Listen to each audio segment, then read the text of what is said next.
Bonjour. Salam guys. Vous allez bien? Naka gàmmu bi? Pour les gens qui me demandent tax demoo gàmmu man daal boo leen bëggee dégg léegi murit laa sama borom kër lu mu doon rek laay doon man dematuma gàmmu franchement xanaa ma gàmmu sama kër mais ñun màggal lañ am daal waaw léegi murit laa dama changé camp. Vous allez bien?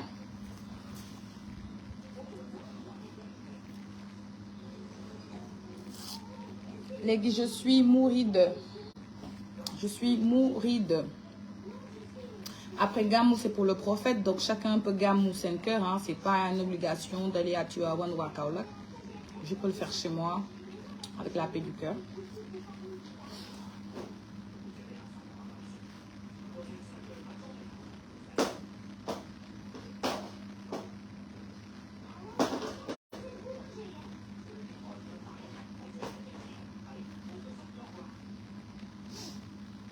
Je peux le faire chez moi, excusez-moi.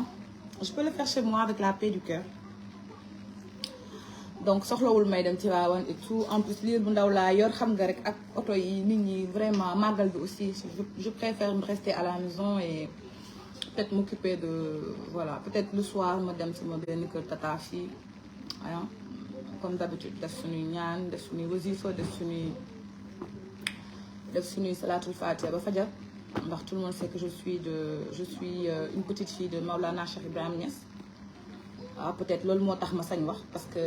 nee naa leen fi ma bokk dañoo sañ a wax ndax kuy sa nijaay Ahmed Khalifa Niass loolu dafa doy d'accord loolu dafa doy daal parce que moom bu génnee wax lu ko saf petite fille Nabou Dash génn wax lu ko saf foofu daal la cas bi toll. léegi hier avant-hier j'ai dit moi ce que moi personnellement je pensais et j'ai reçu des menaces sur Messenger, j'ai reçu des insultes, des gens m'ont insulté. Quand je vous dis insulté là, c'est vraiment insulté. On m'a insulté, insulté mes enfants, on m'a insulté, on m'a pas raté. Les gens m'ont insulté, m'ont dénigré. Yo, tu te prends pour qui? Toi, tu as quoi? La même parodie. Parce que cette parodie sont mieux que toi. Il y a des gens qui sont multimilliardaires. Il y a des gens qui ont le ciel et l'après-ciel. Il y a des gens qui ont le diamant, le phosphate, l'or. Il y a des gens qui ont l'uranium. Excusez-moi, j'ai bloqué quelqu'un là, il appelle comme ça. Il y a des gens qui ont l'uranium, il y a les gens qui ont les rubis, il y a les gens qui ont... Quelle est la pierre la plus précieuse actuellement? C'est l'uranium. Il y a les gens qui ont des sources intarissables d'uranium. Et moi, j'aimerais dire à ces gens-là que même Bill Gates là, nous sommes tous d'accord que dans le record Forbes, parce qu'il y a des gens... Au Sénégal, je parle aux étrangers qui voudraient venir au Sénégal. Le Sénégalais, il est complexé. Le Sénégalais n'aime pas qu'on lui montre une supériorité.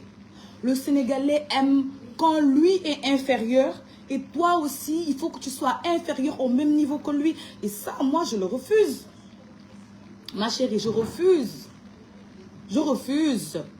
Pour simple et bonne raison, que chacun mène sa vie comme il ou elle l'entend, d'accord? Et si moi je suis à l'aise dans les réseaux à parler de mes biens, cela me concerne moi. Et c'est mes responsabilités à moi et c'est mon engagement personnel.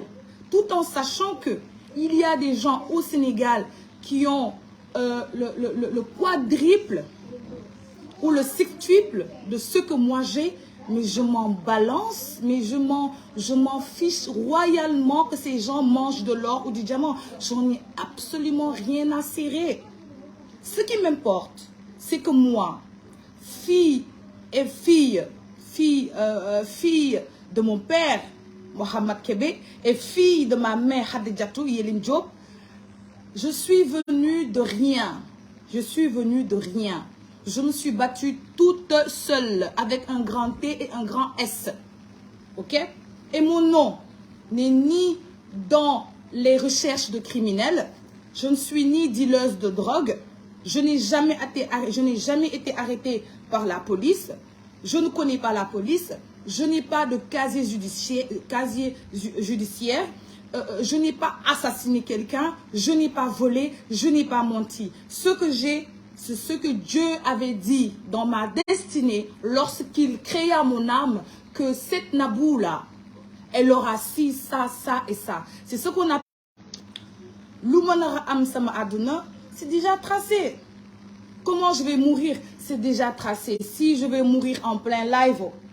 je vais avoir crise cardiaque en plein live, c'est Dieu qui sait. Si je vais me faire percuter, c'est seul Dieu qui sait. Si je vais mourir dans la nage, c'est Dieu qui sait. Si je vais mourir à la Mecque, c'est Dieu qui sait. C'est Dieu qui sait. Et c'est Dieu qui contrôle. Maintenant, moi, en tant qu'influenceuse, en tant que boss des réseaux sociaux, en tant que Queen Mother, parce que ça fait longtemps que je suis sur les réseaux, je suis là avant tout le monde. C'est pour ça que les lumières sont sur moi. Et je le dis et je le répète. Je ne suis pas en train de parler à qui que ce soit, mais je parle à mes petites sœurs. Je vous dis une simple et bonne raison. Moi, la plupart des gens qui m'ont commenté négativement, ce n'est pas des femmes. Il y en a, disons, 25% de femmes, mais le reste, c'est des hommes. Les femmes, elles se sont senties visées. Pourquoi? Parce qu'elles vivent une situation qui leur fait mal. Elles sont, hein, quand j'ai dit que pauvre, pauvre, je répète. Oh Allah, donnez-moi un micro. Donnez-moi un micro. Je vais prendre le micro. Je répète que je ne me marie pas avec un pauvre. Je ne me marierai pas avec un pauvre. Pas de pauvre chez moi, s'il vous plaît. Oui, oui, oui, j'assume. Maintenant que celle qui a mal de mes propos, mais saute, met une corde, dessaute, pends-toi. Il faut te pendre. Si ce que je dis te blesse là, ma chérie, prends corde, attache, saute, pends-toi. Parce que ce que je dis, je le répète, je n'aime pas me mélanger avec les pauvres. Pourquoi? Moi, j'ai mes réalités qui sont... Étant chef d'entreprise et mère de famille, ayant connu récemment une faillite, et quand j'ai regardé la cause de ma faillite et le pourquoi du comment, mais ma fille, j'ai trouvé une simple et bonne raison. Nabou, je me suis mélangée à quelqu'un que je n'aurais pas dû. Et c'est comme ça. Bay, bu wàcc ay moromu nuñ koy waxee bay bu wàcc ay moromu bayam nu suppeeku nu supp ko ah fii ku fi ànd ak ay bayinu brochette la nu supp la dërëm ak dërëm ñooy ànd olof njaay moo ko wax Kocc Barma nee na dërëm ak dërëm ñooy ànd yaboo yi ca yaboo ya jaax yi ca jaax ya sompaat yi ca sompaat ya laadum ya ca laadum ya bete bete ca bete bete ya bali bali ci bali bali mës ngeen dem yéen mës ngeen dem man si marché tefes ñuy jaay ñu jaxase capitaine ak yabooy da ngay gis saamu yabooy ñu ne la nga ne mère saam ñaata la ñu ne la saam 500 la saam 1000 francs yabooy léegi saam 2500 la wala 3000 ndax na marché dafa seer ah saamu yabooy 3000 la nga dem capitaine benn coof mën na jar 47500 coof tëll bu baax 47500 waaye dama ne kii di togg ceeb bu weex ak tëll est-ce que mën naa bokk caf ka kii di togg ceeb bu weex ak yabooy lu yabooy saf dama ni dara du coof ci ceeb dafoo leen dara dalul leen fii jeeg bu ci ndugg marché bëgg ngaa def sa yaax gu baax def sa tëll bu baax man nag ceeb bu chérie va déjeuner arrête de m'interrompre s'il te plaît je n'aime pas ça et tu le sais. Ok, prends les 2 laits et tu fais ton petit déjeuner et s'il te plaît tu ne m'interromps pas chérie. Ok, voilà je t'aime chérie. ñun ñëpp ay jéeg lañ dañuy ndugg marché man damay ndugg marché damay dem tefes man dama jënd jën congèle damay dem ci tefes ba 6 heures jënd s'il te plaît jënd bu baax ma ni tëll bu baax 47500 la voire sax 75000 bu dee entier bi la mun na dem sax ba 120000 jën dong jën 120000 am na ci marché bi dama ni Yoff coof gu baax 120 000 laal 95 000 maximum laas nga am bu wàcc bees tàq kii gorge jën bi xonk nga xam ne jën bu frais la waaye ñu ko mënul yabooy la ñuy jël te yabooy tubaari fakkaar la macha allah man yabooy de li ma ci xam man Kébé maccaat laa ci xam maccaat yabooy daal ak kii laa koy boole ak samay kaani salaat maa kii kaani ñoom kaani sam-sam ak kaani xeeñ def ko si sama njambaan bi ñu maccaat bopp yabooy daal man maccaat laa ko xam xaw ma ko muy représenté ceeb national sénégalais dañoo am suñu plat national du Sénégal ceebu jën Penda Mbay la te dafay am yoo day am coof du am yabooy léegi man ma liggéey sama àdduna bi yëpp xam coof kase xam jaax kase xam jën yu baax kase ma dem sëy ak koo xam ne yabooy la may lekk loo mais conséquence lekk yabooy boo xam ngeen lu muy def ci man non seulement man dama allergique yabooy man duma lekk thon man je suis allergique yabooy dama ko allergique su ma ko lekk dama naan et puis ça me gratte dama ko def parce que man sama bopp fexe naa man mi juddu ci yabooy fexe naa ba tolloog kii di lekk coof kon su may sëy damay sëy ak kii lekk coof ni man ñu ànd saa suñuy coof doore suñuy coof lakk suñu yàpp léegi yow mi di ma seetaan amoo njëgu coof mais liggéeyal lu la tere liggéey lu la tere liggéey mais vous voulez imposer aux gens votre manière de faire votre manière de vivre. Il y a Ndir Aminata qui dit qu'il est je te jure. Tu sais Ndir Aminata, tu n'es pas obligé d'être dans le live. Tu n'es pas obligé d'être dans le live. Tu n'es pas obligé de me suivre. D'accord? Et je vais te bloquer parce que tu sais quoi? Tu ne mérites même pas d'être dans le live. Tu pourras regarder ça ailleurs. Voilà. Le Sénégalais n'aime pas la vérité. So waxé deug rek ñu deukale dafa dof dafa li lima la wax dama ni lima wax olof Njaay la len laq té leer na nañi. Man duma and ak kuma raw. Duma and ak kuma raw lees. Duma buguma and ak ko xamné daf ma fété ginnaw. Duma ko def parce que daf lay délo ginnaw. Man xass fi ma agsi ni fi ma nek ni. Bu may and damay and ak ko xamné raw na ma ndax mu mën ma yobale aussi fenen. Mais duma and ak ko xamné man dépasse na niveau de vie. Duma ko def. Léegi nag yow ma chérie yow mi nga xam ne yow lekk yabooy dérangé wu la ah dëkk ci benn néeg yow say fukki doom dérangé wu la war a togg dem si fëgg buntu kër yëpp ñaan ceeb ñaan diwlin ñaan légume ñaan ndox dérangé wu la mais yow dund ko mais man mii gor laa te gor moomul ñàkk as gor moomul di tàllal loxo as gor moomul gis sa njaboot di xiif as gor moomu ko man tegewuma kenn coono man mii duma yàlla duma yónnee teguma fi kenn coono fu yàlla teg coono na nga ñaan yàlla teggil la ko képp man mënuma xolal teguma fi coono nit taxuma nit ñi pauvre taxuma nit ñi duñ lekk duma fi président de la république duma fi député duma fi dara ab citoyen sénégalais simple la waaw da ngeen a jaawale ki ngeen war a waxal mooy président bi man sama néew ci parce que man déjà xaaruma état yéen ñii wax ñi da ngeen a ñàkk fayda man xaaruma état sama yoon nekku ci état maa ngi lekk maa ngi naan maa ngi sant yàlla léegi man am naa plein droit xool ñëpp mais man ànduma ak ñii lay àndal luy wax ji ah luy wax ji mais vous êtes tellement hypocrite surtout les filles mais vous êtes d'une hypocrisie incroyable jigéen ñi yéen fii yéen a dàq wax ci suuf di def ci suuf fii ku fi maçon doxaan nga bañ fii ku fi Sénégal njaay gii ku fi maçon doxaan nga bañ yéen ñëpp directeurs yi ngeen di wër yéen ñëpp ministres yi ngeen di wër yéen ñëpp députés yi ngeen di wër yéen ñëpp borom daraje ngeen di wër ndax yéen a ngi fees ca sëriñ sa tey su ma deboon Fatick sëriñ bi nekk Fatick fii sëriñ Mor Ndiaye dem këram filmer xale yu jigéen yaa ngi fa fees nii taximan yaa ngi fa gaare mel ni foire bu tas lu tax pour bayre lu tax pour téere boo xam ne kilifa dina ma gis lu tax sama fat bi dafa am xaalis bu ma ne dama ne da ngeen koy wax ak keneen li ngeen def nii def leen ko ak keneen pas ak man ndax yéen a fees ci sëriñ si yéen a fees ci seetkat yi waaw seetal ma lu ma bëgg mu takk ma yéen a bëgg teranga fii kuñ fi takk mayuñ la million mayuñ la or nga gedd sa sëy ñaata nit ñoo fi sëy bi yàggul ñu tas waa ji waxuma woon loolu de man kay man mënumaa sëy kër famille kër appartement laay sëy yéen a ko génne yéen kay bëgg ngeen souffrir lu tax doo leen sëy kër famille fii xale bu ñu fi takk jeeg bu ñu fi takk mu ne man sëyuma kër famille appartement laay sëy kër famille dafa metti parce que dangay yëkk togg fóot xam nga ñu jàpp la jaam yow kay demal sëy kër famille dama sëy kër famille dem leen ngeen sëy kër famille man dama am lu ma remarqué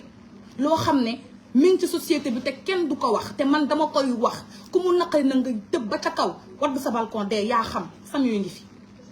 fii kuñ fi takk doo sëy kër famille ak appartement nga bëgg sa jëkkër yéen a imposé góor ñi yéen a dugal góor tey góor fi am problème jigéen na ko fa dugal parce que vous voulez les grandes choses yow sa jëkkër yorul naanul kër famille la am takk na la wax na la bu ma takkee sama kër yaay nga jëm mu bàyyi ba mu takk la naan ko appartement nga may utal waa ji dem sàcc dajji kees utal la appartement 2 mois après ñu jàpp sa jëkkër tëj ca kaso ba yaa ko fa dugal léegi lu tax simplifié woo situation bi dem xool ki am xaalis sëy ak moom benn yoon pour lan ngeen di sonal góor ñi di sonal nit ñi te li ngeen wax gëmoo leen ko ay man su ma amee man naa am góor gu ma bëgg rek waa l'essentiel l'amour est important yéen a mën a kàcc yéen a mën a wax lu dul dëgg ngeen fii góor bu fi takk jigéen te yorul dara ngeen tëggal ko raas woo ay mbokkam ñaan baat je suis pas la seule man maa fausse mais je suis pas la seule il faut arrêter vous êtes hypocrite vous êtes fausse vous êtes hypocrite vous êtes fausse ah l'amour rend aveugle parfois Pape Sané l'amour ne rend pas aveugle de dama ne nous les femmes nous tombons pas amoureuses aveuglement ñun am nañ intérêt bu ñu sëy ak góor am nañ lu nekk ci ginnaaw jigéen du sëy ak góor ci aveugle fii kenn nekkatu fi xale bay topp aveuglement dama ne sénégalaises yi dofuñu sénégalaises yi ñoo leen gën a xam li may wax fii dama ne ku fi ñàkk fii réew mi ku yoru ku mënta def anytime ku mënta bâche ku mënta joxe ci teranga or yi barki Seydina Muhammad duñ la sëyaluñ la ñoom dañuy préférer mbaraan parce que xam nga mooy concept mbaraan xam nga mooy mbaraan lu tax jigéen ñi di mbaraan ma wax leen ko parce que duñu doyal parce que nit ki bu nekkee tu te dis comme elles se disent des gens qui sont modestes ñoo xam ne ñoom toppeewuñu net xaalis et tout ça mais d'accord donc soo gisee koo xam ne il n'a pas les moyens mais va bonnement être sa femme mais duñ ko def dañuy préférer am Pathé mi leen may 10 000 am Souleymane bu leen jox 15 000 am Assane bu leen jox 30 000 ñu dajale ko ñoom loolu la ñuy gëm ñu mbaraan dañuy mbaraan say 15 000 20 000 sëy bu jotee ñu dem sëy paa bi yor xaalis ñu dem xool benn paa boo xam ne am na ñaari jabar ñetteel baa ñu xool paa boo xam ne benn jabaram ñu dugg ci pour lan roppat paa bi mbaraan paa bi roppat ko jur fa ay doom bu deewee ñu am ci héritage bi Sénégal lii moo fi am bu deewee ñu doon Sénégal lii moo fi am sëy toog xaar bu sa jëkkër deewee nga doon man loolu moo fi am man fii laa dëkk léegi man Nabou Kébé ma jug ne man carrément situation bi dund naa ko je préfère pas nekkaat ci lii je préfère sëy ak koo xam ne au moins c'est un intellectuel au moins kilifa la kilifa mooy booy génn sa kër da nga fay wax ci dépense jox sa jabar dépense gu mat kilifa mooy fay sa école doom mais du ma sëy koo xam ne xamul loolu du ma ko def man du ma loru di lor samay doom du ma ko def am naa ci plein droit nag voilà mais seen hypocrisie yi ay man chérie man moom franchement l'amour bu day na gëm amour yéen boo leen gëmoon amour ngeen teral seeni goro boo leen gëmoon amour ngeen taral seeni njëkke mais yéen taraloo leen njëkke tëraloo leen goro xas ngeen seeni goro yi xas seeni njëkke yi loolu ngeen fi nekkee man au moins su ma génn fu ma sëy ba génn teral naa samay goro teral naa samay njëkke loolu mi ngi fi tege du dey ak lu ma sikk ak lu ma bëri histoire kër gu ma dugg dafa teranga waaye yéen ko leen teraloo leen kenn du roppat xale bu góor ba mu jeex takkali kook yaayam takkali kook ay mbokkam toog fële naan man duma sëy kër famille appartement parce que je suis jeune ambitieux et puis je veux que mon mari et moi am intimité ban intimité yow intimité dépassé wu ñaari waxtu di intimité góor ak jigéen dépassé wu 2 heures de temps ca néeg ba sa kër famille kay sa kër góor kay mën nga fa am intimité kay doon tëdd ci salle bi am ngeen néeg toog leen seen kër góor ay sëy mais attends vous êtes tellement fausse mais c'est pas possible. Vous êtes remplis chez les marabouts là-bas. Elles sont comme ça chez les marabouts. Aujourd'hui, c'est férié, hein, mais je vous jure, allez chez les marabouts là, à Fatick, à Diofior, ici là, à frontière Gambie-Sénégal. Les filles sont comme ça là-bas. Elles sont toutes là-bas comme ça. Toutes à la recherche de l'homme qui a l'argent. Toutes à la recherche de l'homme qui a les millions. Elles sont toutes là-bas. Or que leurs mamans ont financé d'énormes, comment dire, on fait d'énormes financements pour leurs études. Les femmes sénégalaises, il n'y en a pas beaucoup, nous gëm sen liggéey. Il y en a, j'en vois, j'en connais. Mais elles toutes ne sont pas, n'ont pas confiance en elles jusqu'à terminer leurs études et devenir une grande dame. Elles pensent que être une grande dame, avoir de l'argent, c'est marier quelqu'un qui a de l'argent. Or que tu peux avoir ton propre argent avec ton propre travail et tes propres ambitions. Mais yéen gëmoo leen seen bopp gëmoo leen liggéey yéen daal jigéen bu tekkee rek góor moo tax ngeen yëpp ngeen chercher milliardaire moi je cherche pas à entrer de jeu avec un milliardaire Non, je suis ma boss, je suis ma propre boss, je suis ma propre chef d'entreprise. D'accord? Et je marie qu'un chef d'entreprise. Je ne marie pas un gars qui se nourrit de ce que les gens lui donnent. Man du ma sëy ak markatu taat du ma sëy ak teel ma sama saak ak toppe man damay sëy ak kilifa kuy fay ay employé may fay samay employé mu nekk responsable ñu ànd ñu sëy am ay njaboot du ma sëy ak koo xam ne day wër di fen ñu koy jox xaalis fii muy du ma sëy ak genre yooyu j'ai le droit sama image dama koy sàmm parce que jigéen boo amee tur am noo mel nga bàyyi sa ànd dem sëy ak koo xam ne nit ki maanaam amul liggéey moom day wër kër jàmbur yi ñu may ko xaalis dem fii yow yaa baax ñi man du ma sëy ak Samba Mbayaan kat je suis désolée du ma sëy ak genre boobu parce que je cherche à protéger mon image c'est tout maintenant nag s'il y a des gens qui sont à l'aise avec ça mais faites-le mais moi je ne le ferai pas c'est pas l'appel de venir m'insulter parce que li ma gëm laa gëm. Je suis désolée, je ne le ferai pas. Je ne vais pas me marier avec quelqu'un qui n'a aucune ambition que se faire offrir des millions par-ci par-là. Non, moi je veux un homme qui travaille à la sueur de son front, un homme qui a la conscience que la famille c'est important, un homme qui prend ses responsabilités, un homme boo xam ne il a la tête sur les épaules, quelqu'un avec qui je peux avoir au moins une conversation professionnelle qui va m'instruire moi. Moi je cherche à m'instruire mentalement et à m'instruire physiquement pour me développer financièrement. Je ne cherche pas à regresser. Je ne cherche pas à me marier avec un analphabète qui ne sait pas qu'est-ce que c'est la bourse, qui ne sait pas c'est quoi la FMI, qui sait rien de tout ce qui est... Non, je ne veux pas. Franchement, je ne veux pas. Ma mère a payé mes études chères. Ce n'est pas pour être la femme d'un pauvre lot. Hein. Franchement, si là, vous voulez de la femme des Crévito, c'est votre problème. Moi, ce n'est pas mon cas. Et j'assume ce que je dis. Hein. Vraiment... Fatima Sow. C'est toi qui disais que ton mari est un voleur. Hanataï, tu n'es pas sérieux. Ma chérie, en fait, tu as raison dans le sens où tu confonds les choses. Man ma xuloog sama jëkkër yekk ko lu mel ni xeme, ça n'a rien à voir avec la réalité. La réalité en est que kooku noonu ngay wax sama borom kër la man maa xuloog moom maa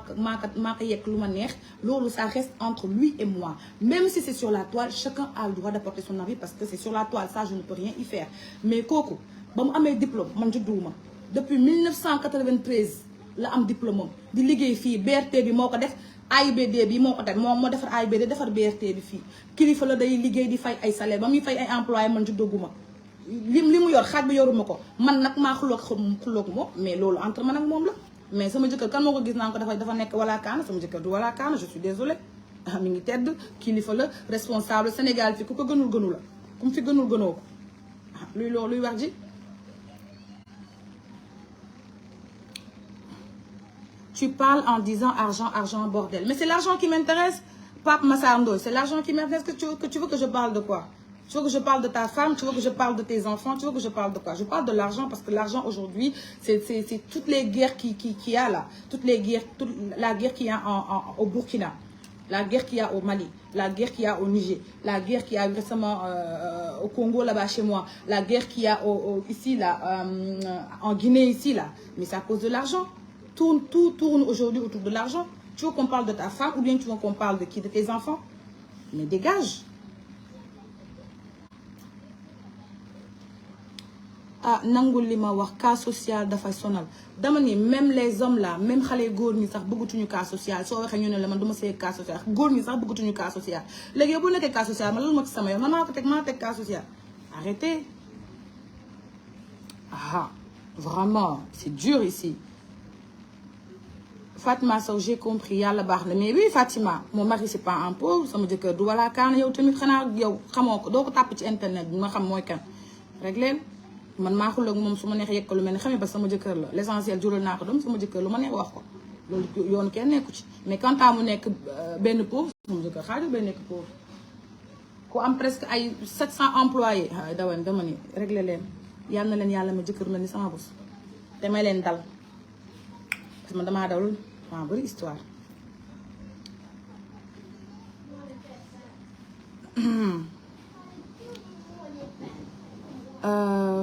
Kii mu ne taalal sa clim Nabou Marie Sagna ma chérie duma ko taal sama doom mi ngi nelaw clim bi baaxul ci bébé bi t'inquiète pas ma chérie bul tontu ko mère tant pis lay ñëw mais oui moi j'ai été choquée jigéen ñi ñoo fi mystère rambaaj ñu fi mystère ñi yéen fi mystère yi na rambaaj ah yéen yàlla juumul de yàlla jaawalewul yàlla juumul yàlla comme fi mayul jëkkër ju am xaalis danga kaa mérité wul yam leen ci seen nijaay 1000 francs laa yor nijaay 500 laa yor ba yàlla ba àdduna changé parce que àdduna moom lépp loo gis boo ci góorgóorloo dana leen may ndam tubaarkàlla ku fi leen nag koo sa yaay mu toog si premier contact bi leen lay laaj loo liggéey Fedior Soukeyna mais oui Fedior tu fais quoi dans la vie? Les hommes même nous posent à nous les femmes ma chérie, tu fais quoi dans la vie? C'est pour savoir à qui il a affaire. Nous, moi en femme, je pose la question, savoir mais tu fais quoi dans la vie? Il y en a ceux qui te mentent par rapport, ils vont te mentir. Cher Malik, augmente s'il te plaît le truc chaud là. Oui, augmente. Il y en a, ils vont te mentir sur leur profession, ils vont dire oui, je fais ci, je fais ça, et au fond, ils font pas ça, ils vont juste te dire ça pour t'avoir, pour te mentir, ou je sais pas, t'avoir, ou je sais pas, tout ce que vous voulez. Mais en tout cas, moi je dis qu'aujourd'hui, on doit être libre de dire ce qu'on a envie, ce dont on n'a pas envie. Et moi je dis ce que j'ai envie, ce dont j'en ai pas envie. Quitte à me faire critiquer par-ci par-là, j'en ai absolument rien à foutre. Franchement, je le redis fort, je ne me mélange pas avec quelqu'un qui n'a rien. Ça, c'est déjà réglé par rapport à mon foyer. Même en amitié, je ne veux pas être avec une fille qui n'a pas les moyens. Je ne veux pas être son amie. Si tu n'as pas les moyens, je ne suis pas ton amie. Moi, je veux des amis médecins, je veux des amis architectes, je veux des amis ingénieurs. Je ne veux pas d'amis qui n'a rien. Je veux pas. Parce que la pauvreté, elle est contagieuse. Et je ne veux pas me mélanger. Je ne veux pas me mélanger, c'est moi. Je veux des amis architectes, docteurs, ingénieurs, infirmiers. Voilà, moi je veux des amis qui sont dans le corps professionnel comme moi. Je ne veux pas d'amis chômeurs. Voilà, parce que la pauvreté pour moi, ça commence à partir du chômeur. Dès lors, arrêtez s'il vous plaît. C'est peut-être une façon de voir la vie qui est très court, mais en tout cas, moi, je ne veux pas d'amis chômeurs. Je n'ai rien à dire à un chômeur. Je n'ai rien à dire à quelqu'un qui ne travaille pas. On va se dire quoi? On n'a pas les mêmes heures, on n'a pas les mêmes horaires. Moi, je travaille, toi, tu ne travailles pas. On va se dire quoi? On va se fréquenter comment? Je ne te fréquente pas. Si tu n'as pas les moyens, je ne te fréquente pas, s'il vous plaît. Et la personne qui n'a pas les moyens, qui va venir rentrer dans mes gardes, mais je t'expose sur les réseaux. Voilà. Vraiment. J'ai eu ma dose, moi. J'ai eu ma dose. Je ne veux pas me mélanger. Moi, je veux des gens qui peuvent m'apporter quelque chose physiquement par rapport peut-être à mon bien-être. Ça peut arriver. Ou des gens qui peuvent m'apporter quelque chose moralement, mentalement, financièrement. Aujourd'hui, si je suis amie avec un ingénieur, s'il a un marché, il va me dire, Nabou, j'ai un marché, et que je te donne la partie de la décoration, ça me fait de l'argent. Mais si je suis amie avec un chômeur, il va me dire quoi? Waa koñ bi li lañu wax kii nee na lii ci yow mais chômeur yi ñooy kaa duulkat yi si koñ yëpp ay chômeur lañ man lu may def ak chômeur nga xam ne si bopp koñ lay toog taal café di naan ataaya à longueur de journée ils boivent des thés. Je vais dire quoi avec la personne là? Non, moi j'ai envie d'être avec des gens qui évoluent. J'ai envie d'évoluer aussi. Je n'ai pas envie d'être avec des gens qui boivent le thé au bopp koñ. Franchement, I don't like that. Après, les gens, peut-être sénégalais, peuvent complexer. Quand tu dis des choses qui leur font mal, elles se sentent visées, elles sont en train de t'insulter. Yalla moy maye. Et le pire, on me dit yalla moy maye. Mais yalla bu mayewul kuy maye. Man ma may sam bop. Yalla moy maye. Man suma don may sam bop, barki Seydina Mohamed fi Macky Sall lay tok. Man bu ma don may sam bop, Marème Faye Sall tay man may nek Marème Faye Sall. Te duma joggé palais bi. Buma amone possibilité may sama bop, bu yalla don sédalé wërseuk ma tok. li muy jox Marème Faye Sall lay tël mbaj toog nekk première dame du Sénégal nekk ci palais bi di laaj di wax ay bal population bu génn dóor la bal bu ma doon yàlla mi ngi mayee man ma fekkee na amoon am maqaama boobu toog li mu jox Marème Faye Sall la may jox te ku wax ma dóor la bal ku wax ma yóbbul tëj la kaso. Heureusement yàlla mi mayee man tuuti la ma may te maa ngi ci sant yàlla bu baax ci as tuut gi ma may te di ko ñaan nag moom magasin yooyu mu yor juróom-ñaari magasin yooyu ci gàmmu gi ñu nekk ci barki guddi gàmmu gi fii ak déwén bu dee yàlla moo ne loo ma ñaan ma may la lu ma waay ñaan mu dëgg ma may la maa ngi koy ñaan yàlla suñu borom live laay waxee bu dee yàlla dafa ni ku teral say waajur man ma yëkkati la ku teral sa yaay ma yëkkati la ku teral am bi jàmb yi ma yëkkati la yàlla maa ngi lay ñaan ci barki mam Malick mii sama taaw ak mam Xaadim mii sama caata gu maa ngi lay ñaan ci teranga gi ma defaral sama ndey ci lépp lu baax lu mësal def nit doomu aadama yàlla maa ngi lay ñaan ci bisu gàmmu gii fii ak déwén ma raw ba fii ma toog nii fii ak déwén naa fi raw naa am château fii ak déwén toog sama château di wax ay bal maa ngi lay ñaan nga même wér gu yaram gudd fan li ma sénégalais yi yéene yàlla na këpp ci seen kaw li ma téléspectateurs yi yéene yàlla na këpp ci seen kaw sama doom yi màgg ba tegg ba teral ma fii ci ni ma teralee sama ndey fii sama doom yi màgg ànd ak wér jàmm ba teral ma bëgg naa fi ak daaw nekk député bëgg naa nekk député incha allah ñaan naa ko yàlla ci guddi gàmmu gi yàlla na ma yàlla def député année bii yàlla na ma yàlla def député ma xool na ba xam yàlla mooy male waaye sénégalais yéen ay maye yéen a yabaate yàlla na ma yàlla may loolu te yàlla na ma yàlla may nag fii ak déwén sama tur bi gën a law ni ma siiwee nii yàlla sunu borom damay ñaan may ma ni ma siiwee nii fii ak année fii ak màggal année prochaine yàlla naa raw képp kuy siiw Sénégal sama tur gi yàlla na dem ba étranger yi di ñëw di découvrir ce qui Nabou Dash la fille qui terrorise les réseaux sociaux maa ngi ñaan sama sëy bii ma ne nii te bëgg ko te yàlla rek a tax yàlla na ma ko yàlla aaral làq ma ko fu làq eggul képp ku ko bëgg a yàq ca wax ca jëf yàlla nga ko yàlla teg ca loxo ci gàmmu gii yàlla nga ko teg loo xam ne du ca wax du ca def ndax du ko tal maa ngi ñaan sama xaadim bii fii ak déwén yàlla na ma yàlla may maam jaara ma enchaîné nef bi ci barki Seydina Muhammad sallallahu alayhi wa sallam ndax sa guddi la maa ngi ñaan sama yaay Xadijatu Miliam Diop yàlla na ko yàlla may gudd fan ba mu dund ba maa di ko teral ndax man wees naa maa ngi ñaan samay rakk yi nekk Europe di liggéey yàlla na leen yàlla gën a yëkkati ba ñu ñëw def li pire maa ngi ñaan nag li Aziz mën Tiwaawan ren yàlla na ko mën déwén te yàlla naa ko mën a déwén fekk ko Tiwaawan lu defante fa maa ngi moom baax ñaan naa ba noppi neneen amin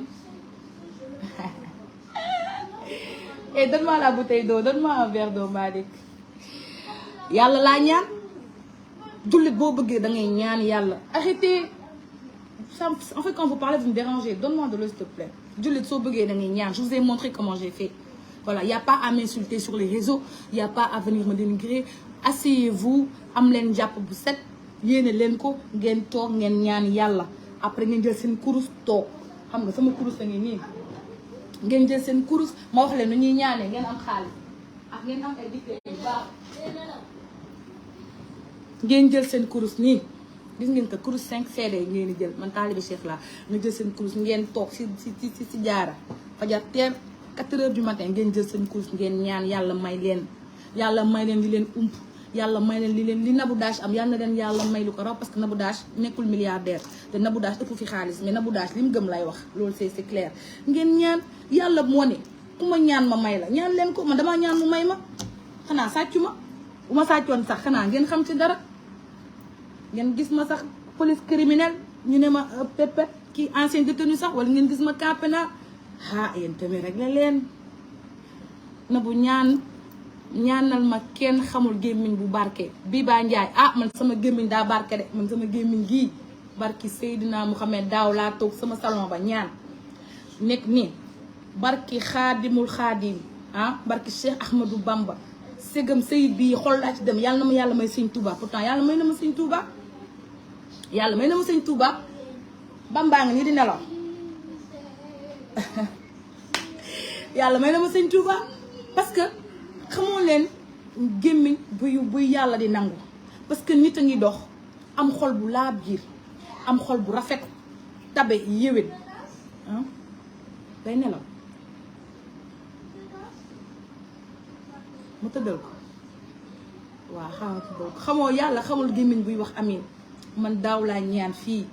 regardez les vidéos ma ñaan yàlla na ma yàlla may xaadim yàlla may na ma xaadim ba pare may ma ko ci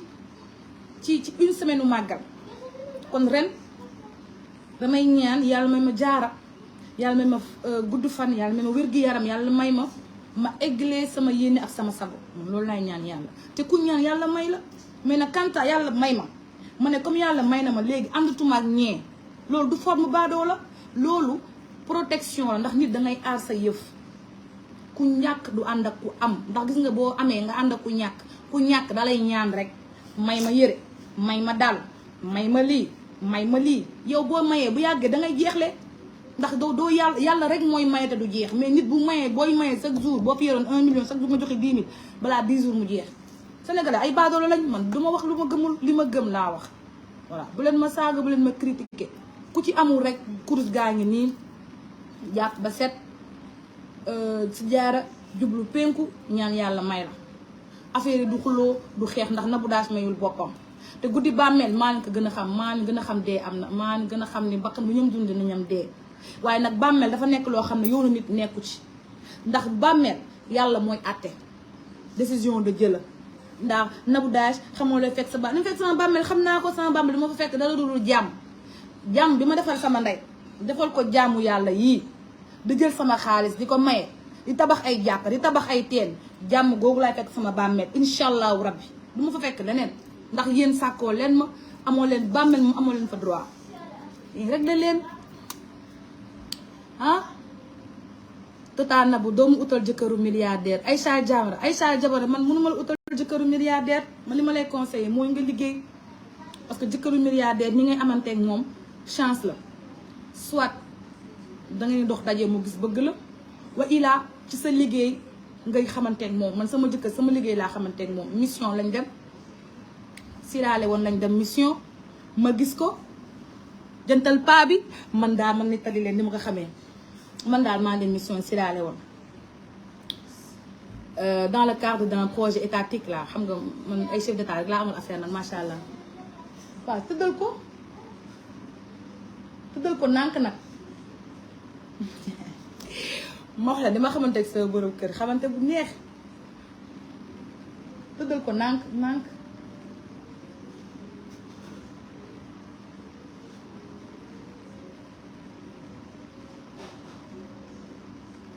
day jooy de demal maa ngi koy xool xam nga ñu amoon benn mission boo xam ne c'était par rapport à ni ñu koy waxee à projet bi ñu amoon foofu noonu léegi nag vice président bi woolu si woon ma ni ma dafa bëgg ma toppatoo benn foire bu amoon foofu noonu ma toppatoo communication bi et tout ça donc parallèlement ma amoon ay investisseurs yoo xam ne ay Gambiens dañ fa bëggoon defar ay affaires bon c'est vraiment privé c'est pas la peine ma ciy wax d'accord amoon ay hôpital ay affaires yu ñu fa waroon def et tout ça parce que sama jëkkër moom mooy ingénieur yi moom mooy defar yooyu yëpp man c'était dans la communication mais man maa link maay link bi quoi man maa linké fii ak fii bref parce que man ci yooyu laay dox ci ay link rek laay dox nag man daal maa toog ñu ne ma léegi da ngay dem rencontrer diw man bañ ma waxee tur bi rek sama xol bi ne nii fekk maa ngi jóge ci divorce ma ni man divorce bi ma jóge ma toog sama saal ni man dootuma sëyaat nag ndax ñetti divorce nag doy na nag waaw man awma chance naa yem ci sama liggéey comme yàlla may na ma wërsëg yàlla may na ma teranga yàlla nag du la may lépp amaana nag yàlla may na ma lépp ba mu des sëy naa jàpp ci yàlla man bàyyi sëy bi man dootuma sëy dem ci sama ne ko yaay dootuma sëy c'est fini man damaa sonn ci sëy bi ñu may dimbal man daal ñu xëy Gambien yi ñëw ñu ne ñu noo xam nga ñoo am benn projet ma woo vice président bi wax ak moom vice président bi ne ma yow moom sama doom nga fii dëkk bi si laa woon moom loo fa bëgg danga koy am ma woo première dame bi mais ma ndox ma woo première dame bi ne ma léegi da ngeen di ñëw bés sàngam léegi ma ne sama xarit boobu ki ma boole ak ak Gambien bi pour liggéey bi ma ne ko léegi président bi nee na waaw mën nañ dem léegi mu ne ma noonu dafa am benn lu ma soxla ku ko mën a defar benn ingénieur laa soxla pour defar câble bi maanaam comme c'est un peu dans l'électromécanique là wax ma et tout ma ne ko man de xaw ma ku kuy liggéey ci domaine boobu franchement xam naa ñëpp ba mu des domaine boobu mu ne ma léegi on va faire les recherches mu def recherche ba ne ma léegi da ngay dem ci diw waaw ma ne ko d'accord ma jël rendez-vous dem ci diw ma ñëw ci bureau bi toog première fois moo ko gisee fii la ma ñëw ci bureau bi toog man daal maa toog gis ponkal bu jug def costume cravate sol chemise bu weex xeeñ parfum bu neex maa ñëw xeeñ parfum bu neex ma ne nii xam nga li ma la wax mu ñëw ni ma vous voulez un café madame mu ne ko oui pourquoi pas defal ma benn café bu neex nag defal ma café may ma ndox man daal réunion bi yëpp ñu ngi wax rek le démarchement ce sera ça ñi def suñuy bilan rek ma noppi rek man mademoiselle Kébé vous parlez pas, vous dites rien parce que xam nga ñun on est là pour vous yaa ñu fi indi ñu xam ñu Sénégal Gambien bi commencé wax donc dañoo bëgg expliquer ñu sama xel mi dem xamatuma lu may wax man daal maa jékki-jékki rek ne ko da nga am jabar ma dee am naa ñaari jabar ma ne ko waa baax na concentré waat ci réunion bi ñu réunion mu ne ko yow bëggoo ñetteel ma déedéet concentré wu ci réunion bi rek ñu réunion bu pare wàcc toog sama oto ne sama chauffeur man am naa problème de mais ban problème ma ne ko daay ki ma gis ku ne ma koo gis ma ne ko coof ma ne ko na góor dëgg day njël ba ca kaw fii épaule mi def nii te buy wax rek dënn bi lay jóg sama chauffeur ne ma Nabou amoo jom xanaa génnoon ci divorce ma ne ko man de waxuma dara damaa apprécier waaye nañ dem amul problème yàlla baax na sama xel mi dem maanaam mi ngi dawal man sama xel bi nekkatu fa maa ngi rêvé maa ngi naan ay man mii ban fit laa am sama yaay nga damaa bëggaat keneen waaye yàlla baax nii du mbëgg peut-être xam nga rek ñu mu njoolee noonu ak ñuulaay bi affaire bi attiré peut-être man dama bëgg góor bu ñuul peut-être loolu la rek mais du dara mu dem sama kër changé wu sangu parce que c'est 17h changé wu sangu tëdd mënu ma nelaw mënu ma nelaw ma toog def nii da man sama jaaxlee nii laay def ma toog def nii après ma ne écoute Nabou c'est pas le moment franchement ma chérie tu sors d'un divorce jarul nga fii gis nit di ko bëgg yow dangaa bëgg affaire de dafa mignon dafa jantal vraiment yow jarul ko daal toogal rek Nabou bul def yooyu yëpp franchement yow yërëmal sa yaay sa famille bi sinon sonn ci chaque jour ñu mariage la ma ne sama xel bi ne ma Nabou nag franchement sois raisonnable après ma ne bon c'est pas grave xam nga nit tamit dans la vie mënoo am lépp après ma ne man ki ma doon sëyal tuuti na nag tuuti kay waaye damaa yàlla baax na naan ay man l'amour rend aveugle barke Seydina waxe ma toog rek noppi léegi ñu convoqué waat ñu deuxième jour pour passeport yi ak billet d'avion yi et tout ça ñu ne leen dañuy départ vendredi la ñuy dem ma gis billet yëpp gis ma billet ma ne ko mais vous ne partez pas mu ne ma non je pars pas je dois recevoir des investisseurs d'abord avant de partir xam nga sama jëkkër dafa mën gaay neex mu ne ko investisseur kan nañuy ñëw noonu mu ne ma jeudi la ñuy ñëw mënu ma ñëw ak yéen voyage ma ne man voyage dama dul dem de man voyage moom dew ma comme demoo man sama xel man découragé affaire bi def ma genre douche froide wóor na yàlla ma découragé waaye yàlla rek ma ànd ak man yàlla damaa mës a ànd ak yàlla ma ànd ak yàlla rek ne yàlla baax na man ak beneen partenaire bi ñu jël suñu Air Sénégal ñu dem ñu egg bañ eggee juste si laale woon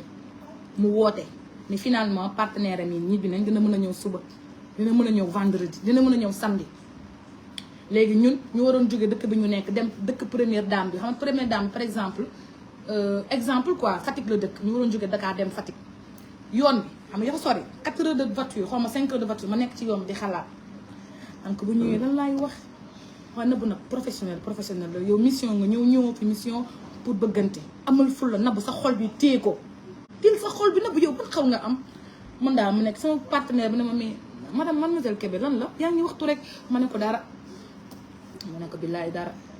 waxtu ma dara non mais vous avez un problème je vous sens mal à l'aise ma ne ko je suis pas mal à l'aise y a rien c'est simplement que voilà les enfants la famille vous savez quand on est responsable de famille c'est un peu dur ñu dem gis première dame bi waxtaan ak moom xam nga guddi gi may nelaw mënuma nelaw ma tourné nii di tourné ba fajar ba samedi ma sant sama robe bu rafet ñu ne ma 17h lay ñëw ma nekk ci oto bi nag def nii di ree rek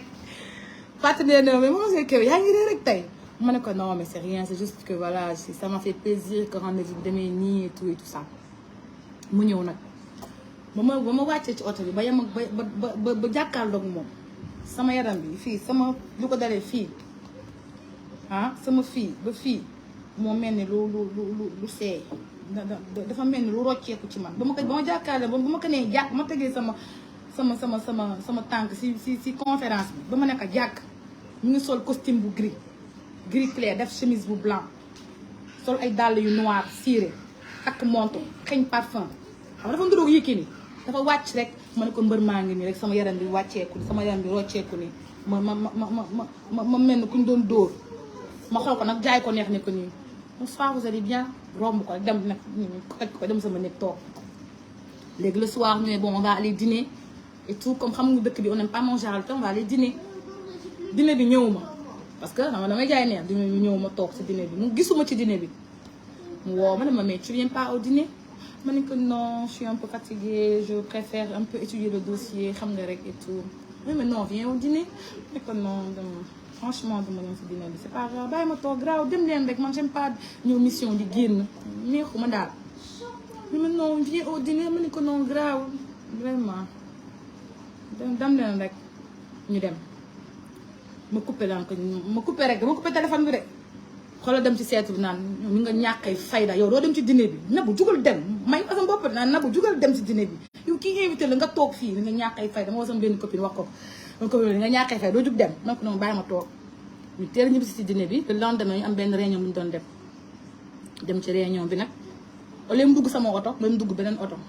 affaire bi metti ma toog rek réunion bi xaw ma lu fa xew ba ci ngoon bi ba ci samedi bi ñu dem benn ñu ànd benn genre resto italien dressé ñu table bi et tout tête à tête bu neex ñu toog jàkkaarloo ma toog nag def nii faites quoi dans la vie moi je suis dans les affaires hein. J'ai pas mal de magasins